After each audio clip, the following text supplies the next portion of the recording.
In the last 10 years, there's been no nuclear plants, only nuclear plant closures. And to continue that trend, Exelon in Illinois is announcing 2 closures of nuclear plants in Dresden and Byron. And even scarier, they have 2 more plants that are at high risk for closing beyond those 2.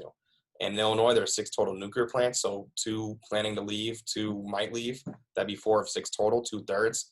Very scary stuff because Illinois gets half of their electricity from nuclear sources. And Illinois is actually the leader of nuclear in the United States. 1/8 of all nuclear energy comes from Illinois, biggest leader in nuclear.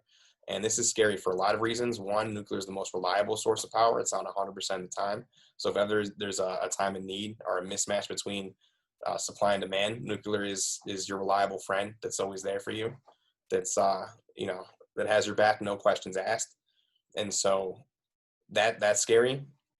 2, nuclear is the carbon cutting king, and when it uses very limited carbon cutting king compared to all the other sources. And when you get rid of that much energy, I don't know what's going to fill the gap besides fossil fuels. Because right now, one of the plants, I think Dresden, produces 4 times as much energy as all of the wind in Illinois, just one of the plants. And so I don't know how wind and solar is going to make up the gap if we're going to lose 2 to 4 nuclear plants. And usually what happens is fossil fuels fills in the gap because we still, unfortunately, it's reduce, reuse, recycle, but we're not reducing. And finally, the biggest concern, the reason why I'm making this video is because I'm afraid about blackouts and prolonged blackouts. Anytime there's a blackout, literally best case scenario, we lose a bunch of money. Worst case scenario, and very often we lose a lot of lives, especially people most at risk, the sick and the elderly, because unfortunately or fortunately, we're a society that relies on electricity.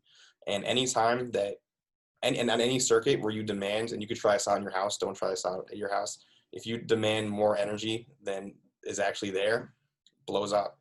And so you have 2 options. One, if you know that you're going to be demanding more than you're used, like an extreme weather situation, you have a planned blackout where they were able to shut down, like you're seeing in California. They actually have, they're planning on doing planned blackouts for the next 10 years. So it's kind of like a mitigated risk. Or even, you saw the mayor last week in LA, like kind of beg people to use less.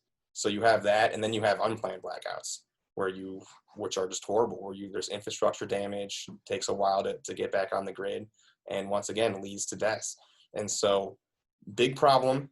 Hopefully I'm just being cautious because it is not set in stone yet. Exelon's plan is to shut down starting in September 2021. But the reason for this video is for anyone, Illinois, or even outside of Illinois, is to start being active. Hit up your Congress people. Hit up rich corporations that maybe could buy these nuclear plants. Hit up Exelon. Tell them that you're that you don't stand for it. I mean, complaints really do count, but especially hit up your state and federal representatives. And I'll be sharing this video to you because we got to put our political differences aside. We probably disagree on everything from food to sports to music to film to politics. But when it comes to saving lives, we got to do what we can. And I don't have the answer, and you might not have either, but we got to save this thing any means necessary. So thank you.